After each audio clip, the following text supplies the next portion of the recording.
Hello friends, SM വ്ളോഗ്സിൻ്റെ പുതിയൊരു വീഡിയോയിലേക്ക് എല്ലാവർക്കും സ്വാഗതം. എൻ്റെ പേര് സോഫി മനീഷ്. ഇന്നത്തെ സൺഡേ എപ്പിസോഡിൽ ലാലേട്ടൻ വന്നിട്ട് അധികം നേരം എടുത്തില്ല, ഒരു 5-10 മിനിറ്റിൻ്റെ ഉള്ളിൽ തന്നെ ഫസ്റ്റ് തന്നെ എവിക്ഷനായിരുന്നു.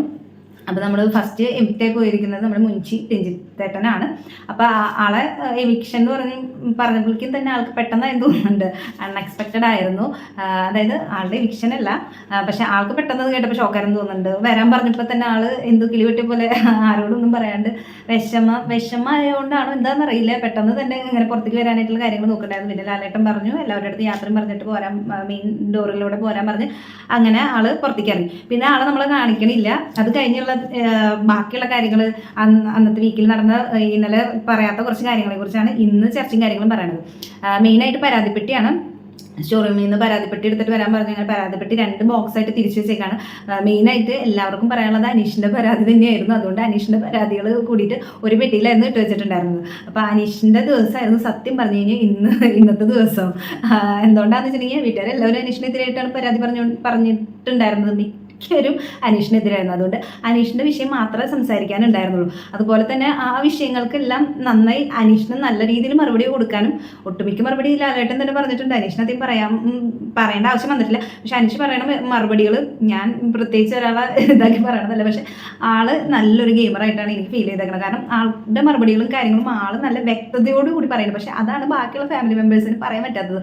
അവർ അനീഷിനെതിരായിട്ട് കാര്യങ്ങൾ പറയുമ്പോൾ അവർക്ക് വ്യക്തമായിട്ടുള്ള കാര്യങ്ങൾ പറയാൻ പറ്റുന്നില്ല. ചുമ്മാ വെറുതെ എന്തൊക്കെയോ കാര്യങ്ങളേ പറയാൻ പറ്റുന്നുള്ളൂ. അപ്പോൾ ആദ്യം തന്നെ നമ്മുടെ ആദില നൂറയുടെ ഇഷ്യൂ ആട്ടോ, അത് ഇച്ചിരി സീരിയസ് ആയിട്ടുള്ള ഇഷ്യൂ ആണ്. ആദില നൂറയുടെ ഇഷ്യൂ ആണ് പറയണത്. ആദില നൂറയും അനീഷും ആയിട്ടുള്ളൊരു ടോക്ക് നടന്നായിരുന്നു. അപ്പോൾ അവരുടെ പേഴ്സണൽ കാര്യങ്ങളെക്കുറിച്ചുള്ള ടോക്കും കാര്യങ്ങളാണ് നടന്നത്. അപ്പോൾ അതിനെ ചൊല്ലി അവർക്ക് രണ്ടുപേർക്കും നല്ല വിഷമമായി. അനീഷിൻ്റെ ചൊറിയൻ സ്വഭാവം തന്നെ അവിടെ എടുത്തു എന്നുള്ള രീതിയിലാണ് അവർ പറയുന്നത്. അപ്പോൾ നമുക്ക് ആ വീഡിയോ കാര്യങ്ങളൊക്കെ ലാലേട്ടൻ പ്ലേ ചെയ്യുന്നുണ്ട്. അപ്പോൾ അതിൽ നിന്ന് നോക്കുമ്പോൾ അനീഷ് ശരിക്കും മറ്റേ ലൈവായി കാണുമ്പോൾ, പക്ഷെ നമുക്ക് ഫുൾ ലൈവ് കാണുമ്പോൾ ചിലപ്പോൾ നമുക്ക് അത് ചൊറിച്ചിലും കാര്യങ്ങളൊക്കെ ആയിട്ട് തോന്നും. പക്ഷെ ആ എപ്പിസോഡിൽ കാണിക്കുന്ന ചെറിയ സീൻ വരുമ്പോൾ നമുക്ക് അത് കാണുന്ന ഒരാൾക്ക് തോന്നും ഇതിൽ വലിയ കാര്യമായിട്ട് അങ്ങനെ ചൊറിഞ്ഞിട്ടില്ലല്ലോ എന്നുള്ള രീതി തോന്നിപ്പോകും. പക്ഷെ ഫുൾ ലൈവ് കാണുമ്പോൾ ശരിയാണ്, ഒരാളുടെ പേഴ്സണൽ ജീവിതത്തിൽ നടന്നിരിക്കുന്ന കാര്യങ്ങൾ അവർക്ക് മാത്രമേ അറിയുള്ളൂ. അതിലുള്ള വിഷമവും കാര്യങ്ങളും അവർക്ക് അറിയുള്ളൂ. അപ്പം അതിലൊരു ചെറിയ കാര്യം വരെ നമ്മൾ വേറൊരാൾ സംസാരിക്കുമ്പോൾ അത് അവർക്ക് ഭയങ്കരമായിട്ട് വിഷമവും ഇറിറ്റേറ്റഡ് ആയിട്ട് തോന്നും. അപ്പം അങ്ങനെ ഒരു വിഷയം നടന്നു. അതിനെക്കുറിച്ചുള്ള കാര്യങ്ങളും ലാലേട്ടൻ പറയുന്നുണ്ട്. പക്ഷെ അതിനൊരു ഒത്തുതീർപ്പും കാര്യങ്ങളൊന്നും നടന്നിട്ടില്ലായിരുന്നു. അപ്പം ലാലേട്ടൻ്റെ മുമ്പിൽ അങ്ങനത്തെ കാര്യങ്ങളൊന്നും നടന്നിട്ടില്ല. അപ്പം അത് വിഷമമായെന്നുള്ള രീതിയിൽ ലാലേട്ടൻ പറയുന്നുണ്ട്. അങ്ങനെ ഒരു കാര്യം വലിയ കാര്യമായിട്ട് ചർച്ച ചെയ്യേണ്ട ആവശ്യമില്ലായിരുന്നു. അത് ഓരോരുത്തരുടെ പേഴ്സണൽ ആയിട്ടുള്ള കാര്യങ്ങളാണ്. എക്സാമ്പിൾ വെച്ച് അനീഷിൻ്റെ വിഷയത്തിൽ, ഡൈവേഴ്സായ വിഷയത്തിൽ വേറൊരാൾ അതിനെക്കുറിച്ച് സംസാരിച്ച് ഒത്തുതീർപ്പാക്കാന്നൊക്കെ പറയുമ്പോൾ അനീഷിന് ഇഷ്ടപ്പെടുമെന്നുള്ള കാര്യം അതിനുള്ള ഒരു എക്സാമ്പിളായിട്ട് ലാലേട്ടൻ പറയുന്നുണ്ട്. അപ്പം അനീഷിന് അങ്ങനത്തെ കാര്യങ്ങൾ മനസ്സിലായിട്ട്, പക്ഷെ പുള്ളി ഉദ്ദേശിച്ചത് ആളുടെ ഗെയിം പ്ലാനായിട്ട് ഫീൽ ചെയ്യുന്നില്ല. ഇങ്ങനത്തെ ഒരു കാര്യം അറിയില്ല, ആളുടെ ഗെയിമാണോ ഇനിയിപ്പോൾ നല്ല രീതിയിൽ പറഞ്ഞതാണെന്നാണ് അനീഷ് പറയുന്നത്, നമുക്കറിയില്ല. എന്തായാലും അങ്ങനെ ഒരു വിഷയം നടന്നായിരുന്നു. പിന്നെ അതുപോലെ തന്നെ ഓരോരുത്തരുടെ കംപ്ലൈൻറ്റ് വീതം പറയുന്നുണ്ട്. മിക്കവർക്കും നമ്മുടെ അനീഷിനെ കുറിച്ചായിരുന്നു കംപ്ലൈൻറ്റ്. അപ്പാനിയുടെ അടുത്ത്, അപ്പാനിക്കാണല്ലോ അനീഷായിട്ട് ഭയങ്കര വരുന്നത്, അപ്പാനിയുടെ അടുത്ത് ചോദിക്കുന്നുണ്ട്. അപ്പോൾ തന്നെ എല്ലാവരും പറയുന്ന പോലെ തന്നെ ഭയങ്കര ചൊറിയനാണ്, ആരായിട്ട് എടുക്കുന്നില്ല, ഒറ്റപ്പെടൽ സ്ട്രാറ്റജിയിലാണ് അനീഷ് നടക്കുന്നത്, അങ്ങനത്തെ കാര്യങ്ങളെക്കുറിച്ചാണ് പറഞ്ഞുകൊണ്ടിരിക്കുന്നത്.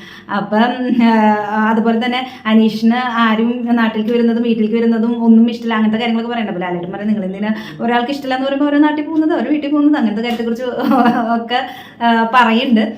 അതുപോലെ തന്നെ അനുമോളുടെ വിഷയത്തെക്കുറിച്ച്, അനുമോളെ ഏതാ മുകളിൽ നിന്ന് താഴത്തേക്ക് ഭൂമിയിലേക്ക് വന്ന് നിൽക്കും എന്നുള്ള രീതിയിൽ സംസാരിച്ചു.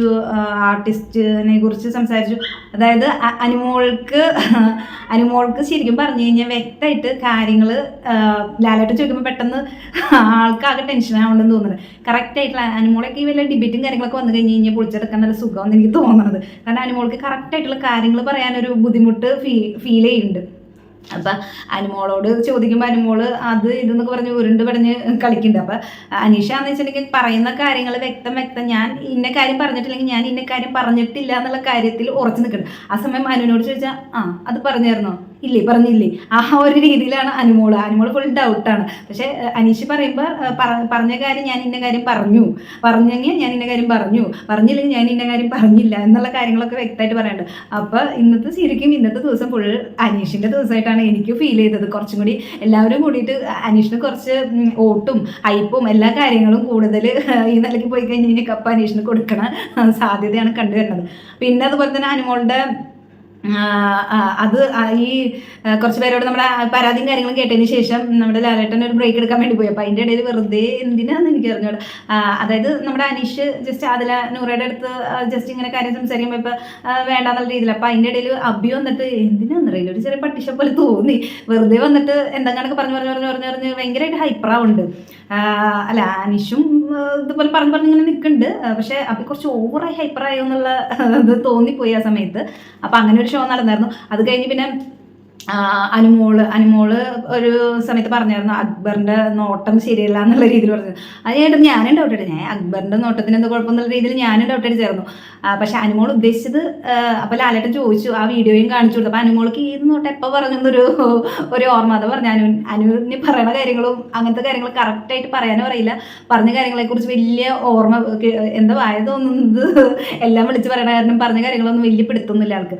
അപ്പോൾ ആ വീഡിയോ പ്ലേ ചെയ്ത് കൊടുക്കുന്നുണ്ട്. അപ്പോൾ അനുമോള് പറയണത് എന്താണെന്ന് വെച്ചിട്ടുണ്ടെങ്കിൽ അതൊരു വഴക്ക് കഴിഞ്ഞ സമയമായിരുന്നു. അപ്പം അക്ബറിൻ്റെ ഒരു ദേഷ്യപ്പെട്ടുള്ള നോട്ടം അനുമോൾക്ക് അത് ഉദ്ദേശിച്ചിട്ടാണ് ആള് പറഞ്ഞത് അക്ബറിന്റെ നോട്ടം ശരിയില്ല എന്നുള്ള രീതിയിൽ പറഞ്ഞതെന്ന് പറഞ്ഞ്. പക്ഷെ നമുക്കും ആ ലൈവിൽ അത് കണ്ടപ്പോൾ ഞാനും വിചാരിച്ചായിരുന്നു കേട്ടോ, അനുമോൾ എന്ത് അക്ബറായിട്ട് പ്രശ്നം അതെന്ത് അനുമോൾ അങ്ങനെ പറഞ്ഞ് അക്ബറിന്റെ നോട്ടം ശരിയല്ല എന്ന് അതെന്ത് അങ്ങനെ പറഞ്ഞെന്ന് ഞാനും ചിന്തിച്ചിരുന്നു. അപ്പോൾ അതുപോലെ തന്നെ കുറെ പ്രേക്ഷകർ ചോദിച്ച ചോദ്യം കാരണം ലാലേട്ടൻ ആ വീഡിയോ എടുത്ത് കാണിക്കും. അനുമോൾ അത് ക്ലിയർ ചെയ്യുകയും ചെയ്തായിരുന്നു. കുറെ പേരുടെ ഡൗട്ടുള്ള കാര്യം. അതുപോലെ തന്നെ പുകഞ്ഞ ഉള്ളി പുറത്തെന്ന് പറഞ്ഞ ടാസ്കിൽ മറ്റേ ഷാനവാസും ജിസയിലൊക്കെ തമ്മിലൊരു ഇഷ്യൂ നടന്നിരുന്നത്, അതിനെക്കുറിച്ചും ലാലേട്ടൻ ചോദിച്ചായിരുന്നു. അപ്പോൾ അതിൻ്റെ കാര്യത്തിലും ചെറിയ രീതിയിൽ ക്ലാരിഫിക്കേഷനും കാര്യങ്ങളൊക്കെ അവിടെ കൊടുത്തായിരുന്നു. അതുപോലെ തന്നെ ജയിലിൽ കിടന്നിരുന്ന അനുമോളെയും അപ്പാനിനെയും നിർത്തിയിട്ട് അവരുടെ ജയിൽവാസത്തെക്കുറിച്ചും ജയിലിൽ നടന്ന കാര്യങ്ങളെക്കുറിച്ചൊക്കെ ചോദിക്കുന്നുണ്ടായിരുന്നു. അതുപോലെ തന്നെ ജയിലിൽ നമ്മുടെ നിവിൻ പോയിട്ട് മറ്റേ ലിപ്സ്റ്റിക് ഇട്ട് കൊടുക്കുന്ന ലിപ്സ്റ്റിക് ഇട്ട് കൊടുക്കുന്ന ഒരു സീൻ ഉണ്ടല്ലോ. അപ്പം അതിനെക്കുറിച്ചൊക്കെ ലാലേട്ടൻ ചോദിച്ചായിരുന്നു. അതുപോലെ തന്നെ ഇവരുടെ ജയിലിൽ വെച്ചുള്ള ഒളിച്ചുകളി, ജയിലിൽ പുറത്തിറങ്ങിയിട്ടുള്ള ഒളിച്ചുകളിനെ കുറിച്ചും ജയിൽ നിയമങ്ങൾ തിരിച്ച്, അതായത് അനുമോള് ഫുഡ് കൊടുത്തതിനെ കുറിച്ചും അങ്ങനത്തെ എല്ലാ കാര്യങ്ങളും എന്തായാലും നമ്മൾ ചോദിക്കണം എന്ന് ആഗ്രഹിച്ചിട്ടുള്ള ഒട്ടുമിക്ക കാര്യങ്ങൾ എന്തായാലും ലാലേട്ടൻ ചോദിച്ചിട്ടുണ്ട്. അപ്പോൾ അതുകൊണ്ട് തന്നെ ഒരു ചെറിയ സംതൃപ്തിയും കാര്യങ്ങളൊക്കെ കിട്ടിയിട്ടുണ്ട്. അപ്പം അങ്ങനെ മൊത്തത്തിൽ പറയാന്ന് വെച്ചിട്ടുണ്ടെങ്കിൽ ശരിക്കും അനീഷിൻ്റെ ദിവസമായിരുന്നു ഇന്ന്. അനീഷിന് നല്ലൊരു ഹൈപ്പ് കിട്ടിയ ദിവസമായിരുന്നു. അപ്പം എന്തായാലും ബാക്കിയുള്ള കണ്ടസ്റ്റൻസ് എല്ലാവരും കൂടിയിട്ട് എന്തായാലും കപ്പ് നമ്മുടെ അനീഷിന് കൊടുക്കാനുള്ള സാധ്യതകൾ കണ്ടുവരുന്നു. അവർ ഇനിയെങ്കിലും അനീഷിൻ്റെ ഗെയിം മനസ്സിലാക്കി, അനീഷിൻ്റെ ഗെയിം ഇതാണ്, ആള് മാക്സിമം എല്ലാവരെയും ഇങ്ങനെ മിണ്ടാണ്ടെന്നും അവരെ കൊണ്ട് ഇങ്ങനെ തോണ്ടി അവരെ കൊണ്ട് ഹൈപ്പർ ആക്കിക്കുക. എന്നിട്ട് പുള്ളിക്കാരൻ നന്നായി മിണ്ടാണ്ടെന്ന് എല്ലാം കേട്ട് ഇങ്ങനെ നടക്കും. അതായത് അവരെ കൊണ്ട് ഹൈപ്പർ ആക്കിച്ചിട്ട് നമ്മൾ വിചാരിക്കും ആ മനുഷ്യന് പിന്നാലെ നടന്ന് എന്തുമാത്രമാണ്. ഇപ്പോൾ അബി ആയാലും നമ്മുടെ അക്ബർ അത്രയ്ക്കും പോകുന്നില്ല. പക്ഷെ അപ്പാനി ചെറുത്തായാലും ഈ നമ്മുടെ അനീഷ് ചിലപ്പോൾ ചുമ്മാ ഇങ്ങനെ നടക്കണുണ്ടാവുള്ളൂ. അല്ലെങ്കിൽ എന്തെങ്കിലും ഒരു കാര്യം ചോദിച്ച് ജസ്റ്റ് ഇതാക്കിയിട്ട് അനീഷ് മിണ്ടാണ്ടിരിക്കും, അല്ലെങ്കിൽ ഒരു കാര്യം തന്നെ ഇങ്ങനെ പറഞ്ഞുകൊണ്ടിരിക്കും. പക്ഷെ ബാക്കിയുള്ളവർ അതിൻ്റെ ഇടയിൽ ഒരു 100 കാര്യം പറയുകയും ചെയ്യും. അതിൻ്റെ ഇടയിൽ മാക്സിമം ഹൈപ്പർ ആവുകയും ചെയ്യും. നമ്മുടെ അനീഷ് നോക്കുമ്പോൾ സുഖമായിട്ട് ഇങ്ങനെ അങ്ങോട്ടും ഇങ്ങോട്ടും ഇല്ലാത്തുണ്ട്. ബാക്കിയുള്ളത് നോക്കും പാവ അനീഷ്, എല്ലാവരും കൂടിയിട്ട് അവനെ ഒറ്റപ്പെടുത്തുന്നു, എല്ലാവരും കൂടിയിട്ട് അവൻ്റെ പിന്നാലെ നടന്ന് ഇങ്ങനെ ചൊറിഞ്ഞുകൊണ്ടിരിക്കുന്നു എന്നുള്ള രീതിയാവും. അപ്പം ലൈവ് കാണുമ്പോൾ അറിയാം അനീഷ് മാക്സിമം എല്ലാവരും ബാക്കിൽ കൂടെ നടന്ന് വെറുതെ ഇങ്ങനെ മാന്തിക്കൊണ്ട് നടക്കുന്നുണ്ട്. അപ്പം എന്തായാലും അനീഷിൻ്റെ ഗെയിം എന്തായാലും വിജയിച്ചുകൊണ്ടിരിക്കുന്നുണ്ടെന്നാണ് നമുക്ക് ഇതിൽ നിന്ന് മനസ്സിലാക്കാൻ പറ്റുന്നത്. അപ്പം എന്തായാലും വീക്കെൻഡ് എപ്പിസോഡ് 2 എപ്പിസോഡായാലും ലാലേട്ടൻ വന്ന അത്യാവശ്യം കാര്യങ്ങളൊക്കെ പറഞ്ഞായിരുന്നു. പഴയ ബിബി പോലെയല്ല, ഈ ബിബിയിൽ എന്തായാലും ഏഴിൻ്റെ പണികളൊക്കെ കൊടുക്കേണ്ട. ഇനി വരുന്ന ദിവസങ്ങളും അൺപ്രഡിക്റ്റബിൾ ആയിരിക്കും, ഗെയിമുകളായാലും എല്ലാം നല്ല അടിപൊളിയായിരിക്കും എന്ന് വിചാരിക്കുന്നു. അപ്പോൾ അടുത്തൊരു ബിബി റിലേറ്റഡ് വീഡിയോ ആയിട്ട് അപ്ഡേറ്റും കാര്യങ്ങളൊക്കെ ആയിട്ട് വരാം. അപ്പോൾ എൻ്റെ വീഡിയോ ഇഷ്ടമായെങ്കിൽ ലൈക്ക് വളരെ കുറവാണ്. ഞാൻ ഇതിൻ്റെ അവസാനം പറയണ കാരണമാണോ എന്നറിയില്ല. എന്തായാലും അവസാനം വരയ്ക്ക് ആരും എത്തുന്നില്ല, ആകെ കുറച്ച് മിനിറ്റുകൾ കാണുന്നുള്ളൂ. അതുകൊണ്ടാണോ എന്നറിയില്ല, ലൈക്കുകൾ വളരെ കുറവാണ്.